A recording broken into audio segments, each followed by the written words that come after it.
Welcome to the Building Materials Sales and Marketing Podcast, presented by Mark Mitchell, a sales and marketing consultant who specializes in helping building materials companies overcome difficult sales problems. Mark is the author of the book Building Materials Channel Marketing and a frequent speaker at industry events. So, hello everybody. Welcome back to my podcast, and I'm excited today to once again for round 2 with Mark Allen Roberts. If you missed it, you've got to check the last podcast where Mark introduced us to the concept of the fisherman. And there's different kinds of salespeople, and so you kind of think about, okay, what's a fisherman, right? And so I want to tell you to go back, and Mark will touch base on what a fisherman is, but with our new digital marketing, it's introduced a new sales skill that's required. It's ability to be a fisherman. Today, we're going to talk about the one that everyone likes to like is the hunter. We're going to talk about who's the hunter, how to spot them, why you need them, and how to best work with them.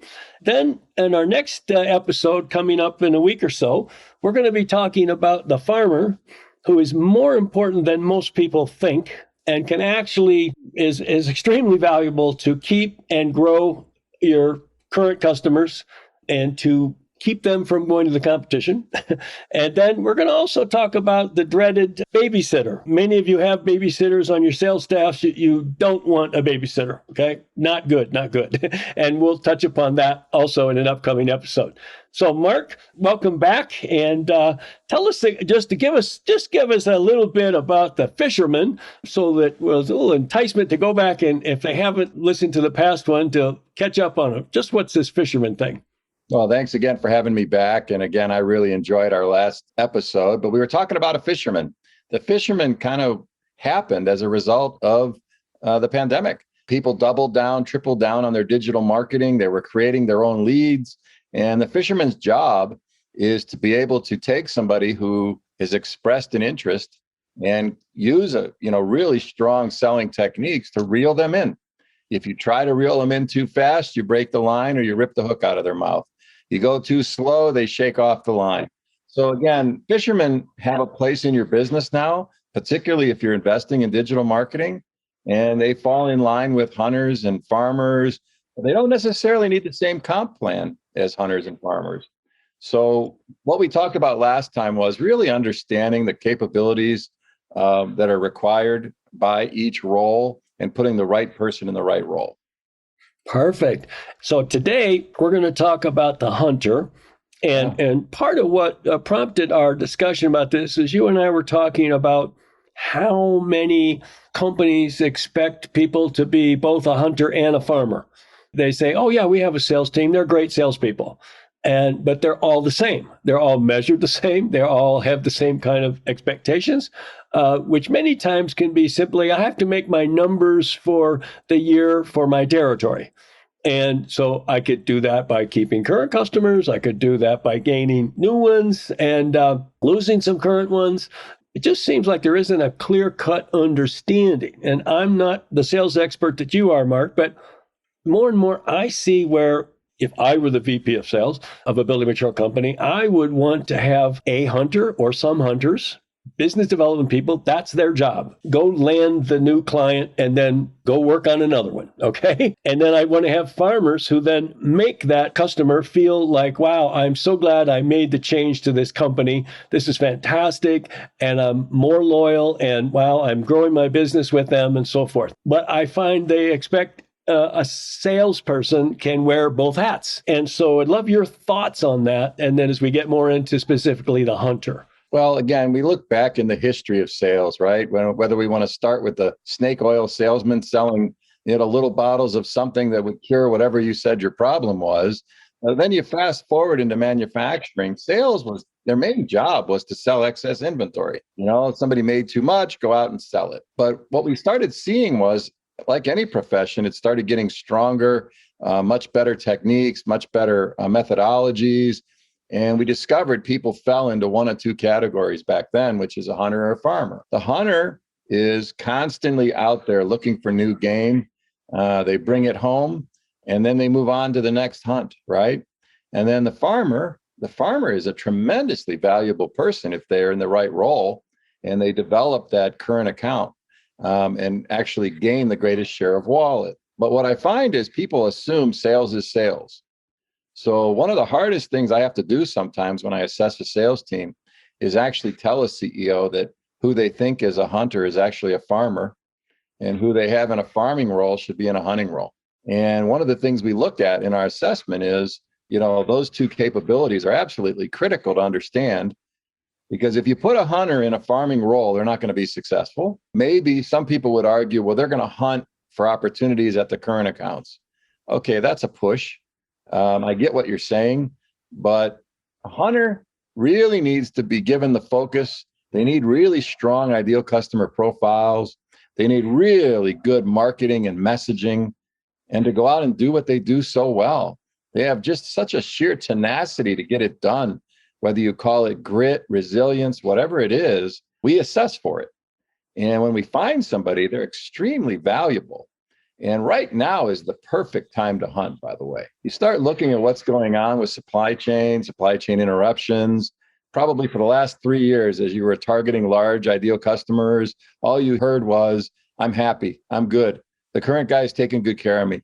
High probability is they're not right now. So now is the time to be prospecting. I can't tell you how many teams I helped during the pandemic where they said, we've stopped prospecting. We don't feel it's a good practice to prospect during a pandemic.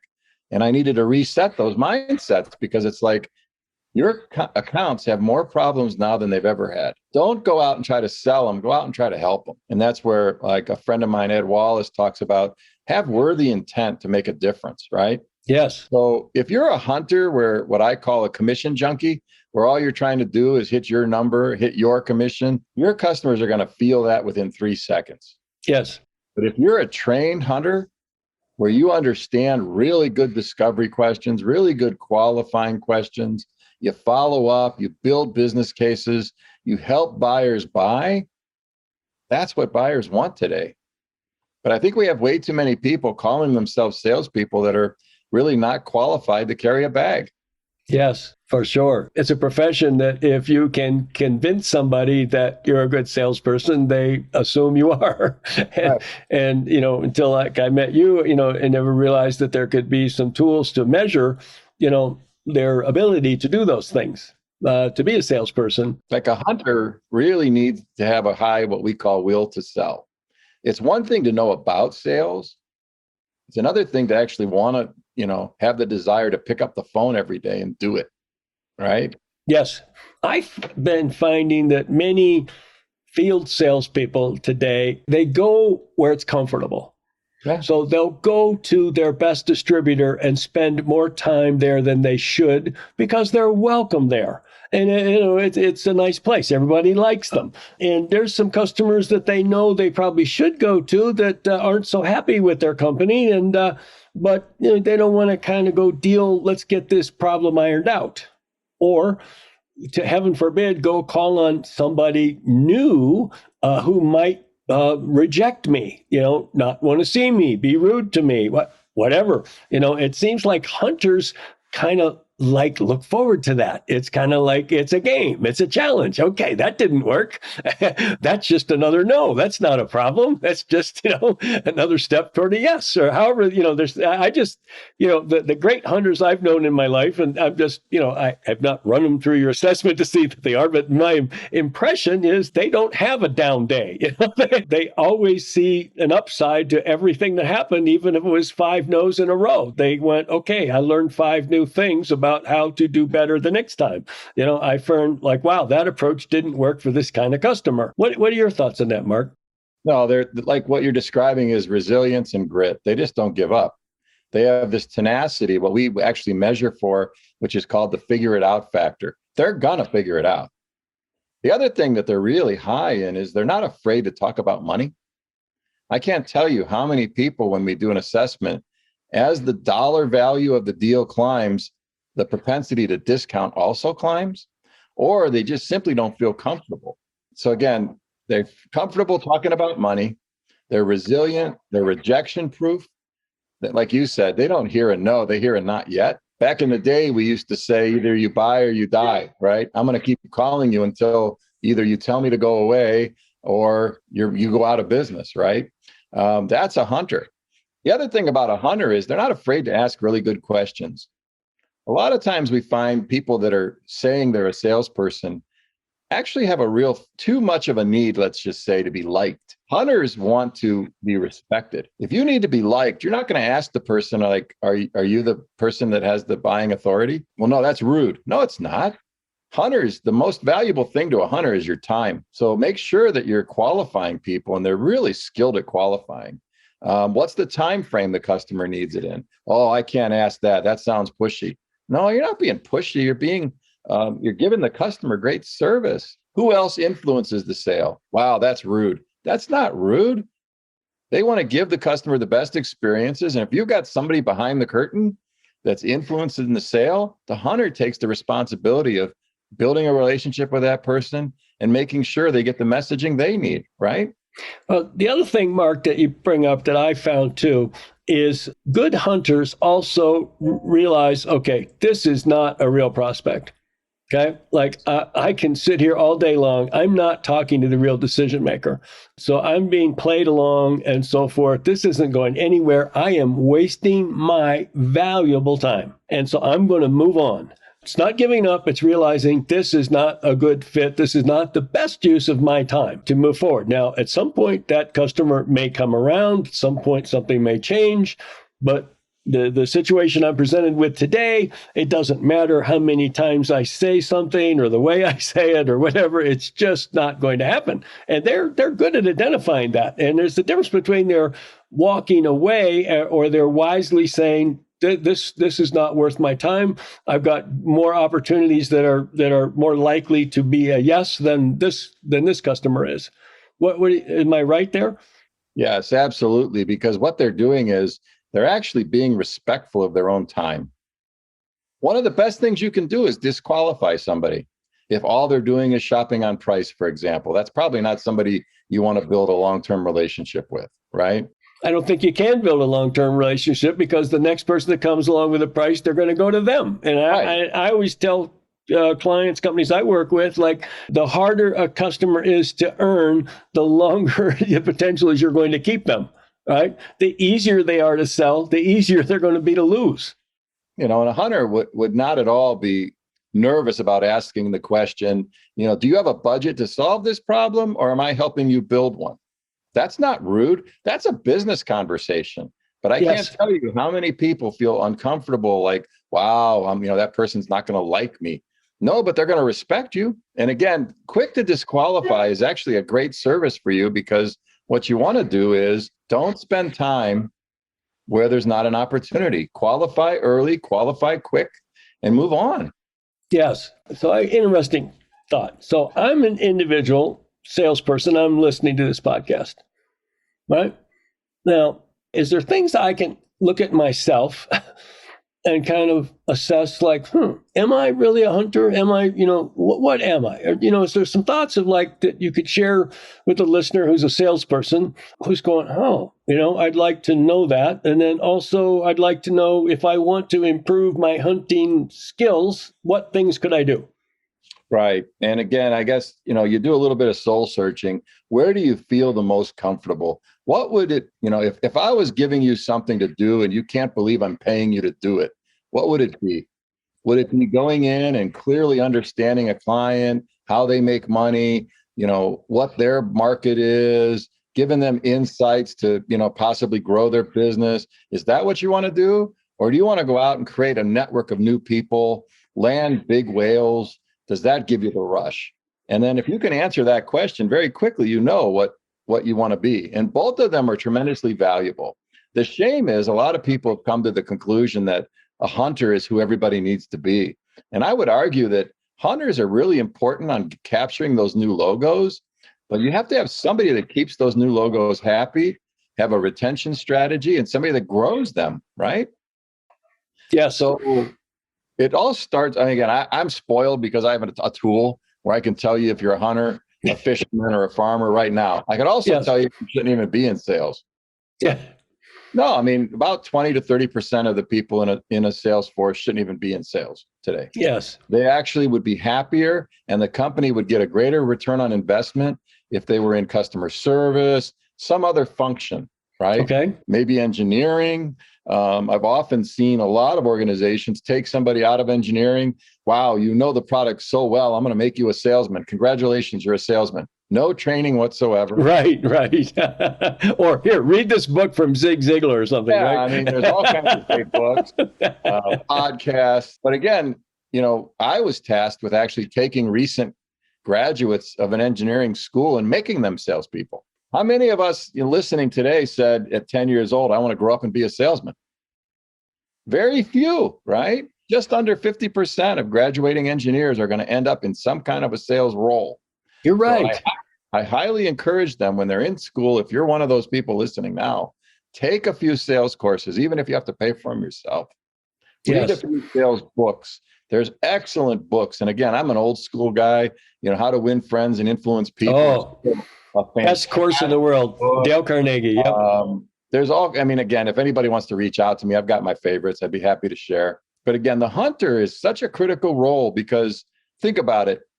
As we work with a current account, a lot of these really large customers have automated discounts where if, after year 3, we're going to take a 2%. After year, 6, we're taking another 2%. Fresh revenue is what new accounts bring to you. And they're typically at a really nice, strong margin. If your people aren't bringing you new accounts, and if you know you're losing X% of business, by default, if you're not targeting new business, you're losing market share, right? Well, to your point also, if all you're hearing from salespeople is the only way we're going to get this account is to cut the price, okay, you've got a problem, right? I always believe that the customer should say, wow, I bet these guys cost more. I hope we can afford them. I hope there isn't too much more, right? Because I see the value in what we would get for the additional that we're paying for. That to me is the position you want to be in. But I think that we've trained, the customers have trained themselves, and we've helped train them that, okay, you've got nothing really to say except price. So let's talk about price. Professional buyers have been trained to commoditize your offering, even if you do offer more value. Right. So don't fall into that trap. And hunters don't fall into that trap. They sell based on value. They take a little bit more time on the upfront as far as discovery and qualifying, because what they're doing is they're actually gathering the information and the data they need to create a business case. So when you get to negotiating, it's like, really? We're talking about this? We discussed during discovery, or I wouldn't say during discovery, but we discussed a few conversations ago that the real problem you're trying to solve is downtime or scrap or vendors who don't ship complete. And, a repeat job at a construction site is a loser, right? You've already had your team there and now you got to come back. What is that value worth? And they talk about value. They talk about, like, I have one person that says, they're business consultants masquerading as salespeople, right? They're out there trying to make it happen. And they know that if they just lead on price, it's a lose-lose. Exactly. They're not afraid to have like business conversations. They understand business acumen. And again, I'm not a big fan of the challenger sales model, because you had better be really trained to pull that off. But they're not afraid to share insights. The last person I helped in your industry really valued this. I'd like to help you, but they've got that constant drive. I need one more. I need one more phone call at 6 o'clock, but I'm going to make one more call. And the one thing I would challenge everybody listening is, and often there's a choke point that nobody's measuring. And that choke point often for a hunter would be, how many dials did they make today? It's such a simple question, but I have very few CEOs that can tell me, how many dials did your hunters make today?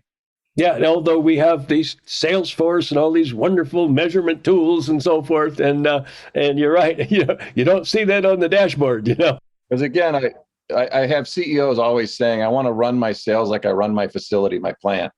Well, if you run your plant, you probably are using root cause analysis, right? And you're doing lean best practices. What if we applied some of that to sales?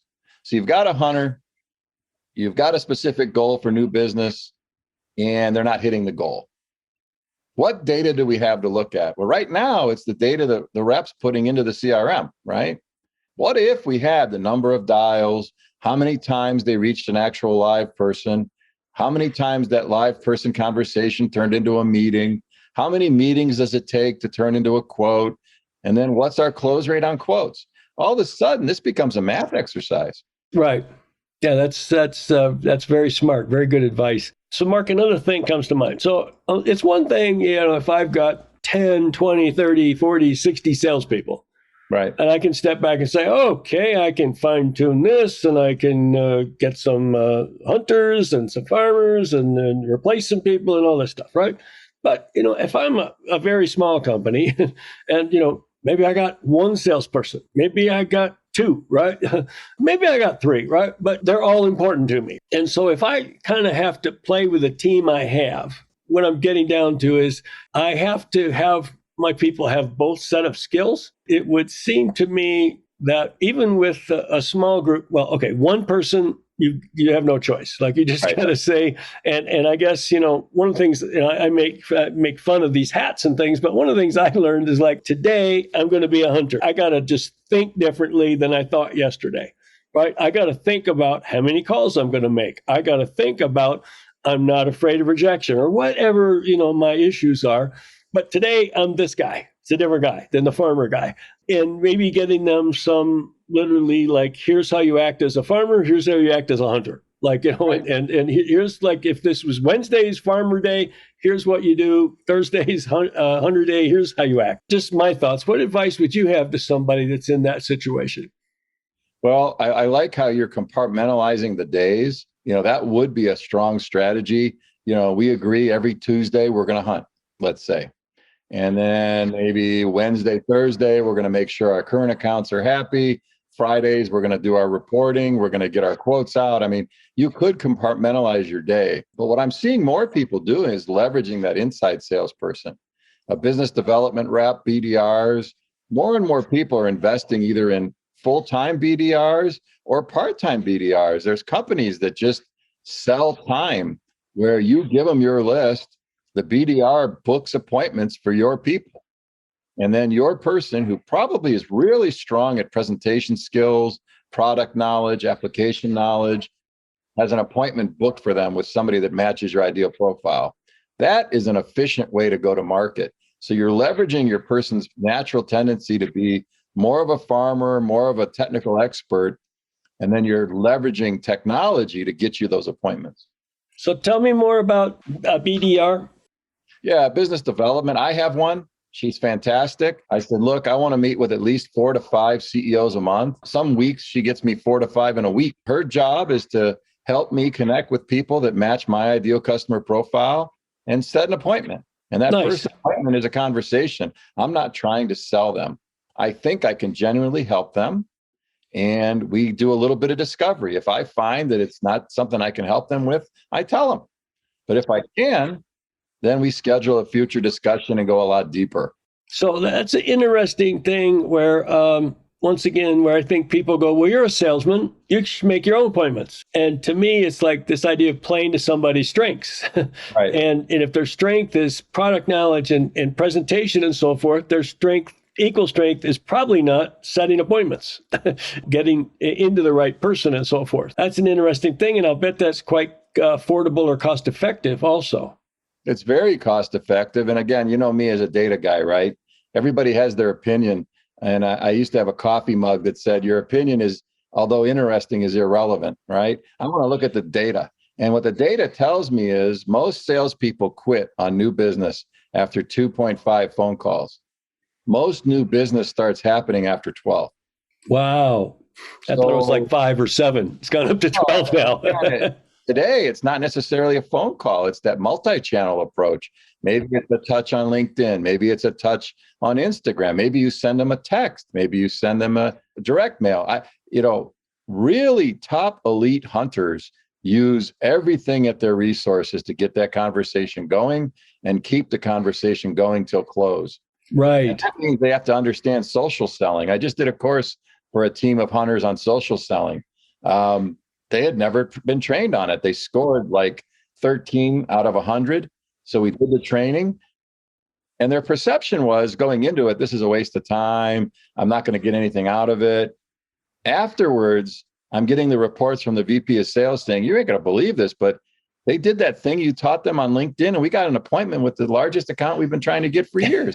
Right. And I mean, yeah, I'm with you. I keep preaching that same thing myself. And I'm going, why? You think like social media is for your teenage daughter or something and not real serious people are on there? They are. Well, you know? I'm a big advocate of looking at your cost per sale. Yep. So let's say you've got an outside salesperson, they're in a hunting role. You're probably paying them a pretty good amount of money, both base and variable comp. Right. You could get a really strong BDR for half to a fourth of that person and drive more initial meetings than that person ever would. Because in addition to calling targeted new business, they're also working those accounts that are in the funnel someplace right now. Right? Yeah. Very important to have that BDR function, whether you give your team the tools to do it, which there are great tools out there, very efficient dialing tools and things like that. You got to make sure they have really strong messaging. And the messaging isn't to close the sale. The messaging is to get the next conversation. Right. You know, like we talked one of the times, you know, what I see as a bad behavior when I join Zoom calls is what I call premature pitching. You don't even know if the guy needs it, right? You just like start showing slides. Oh like, my what God. are you doing? You're killing me. I was just on one of those yesterday. I was like, oh, no, stop. Make it end. What's the cheapest order I could place so you get off the phone?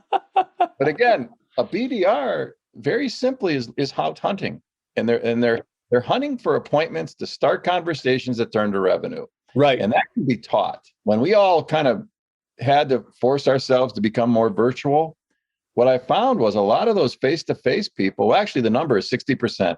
60% of one's face-to-face effective salespeople struggle to sell on the phone. And it's because they can't have conversations that lead to revenue. They need to see it. And then that makes them think about it. They don't know how to ask really good questions.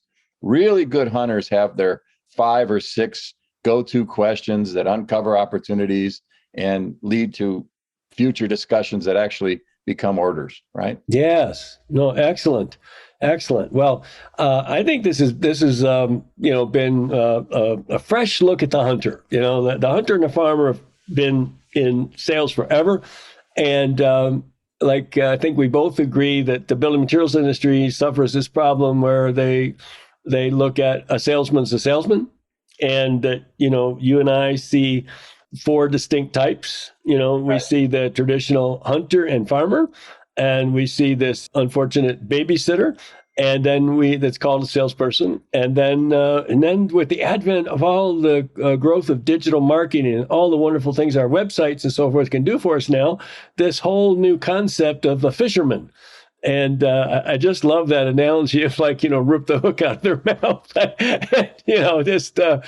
or they shake it off. I mean, I just thought that is such a great analogy and a great way to visualize the difference, And also I thought, Mark, thinking in the past week more about the fisherman, the fish are underwater. He can't see the fish, right?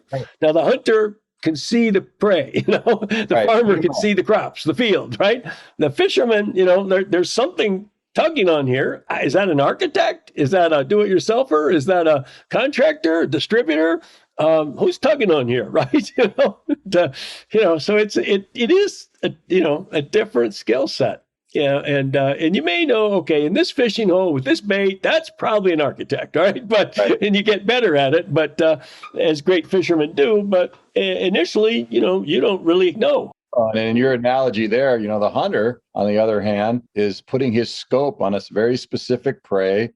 He knows how many yards out they are. He knows he's using the right, equipment.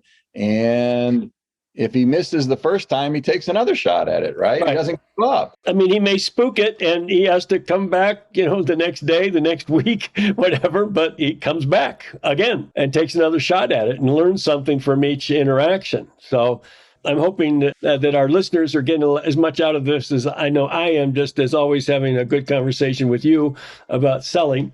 And so, Mark, are there any final words before we close out? Again, I believe everybody's destined for greatness. When I do a training, I always say that at the end. The trick is putting people in the area of their greatness and making sure they have training, tools, and coaching that'll help them excel.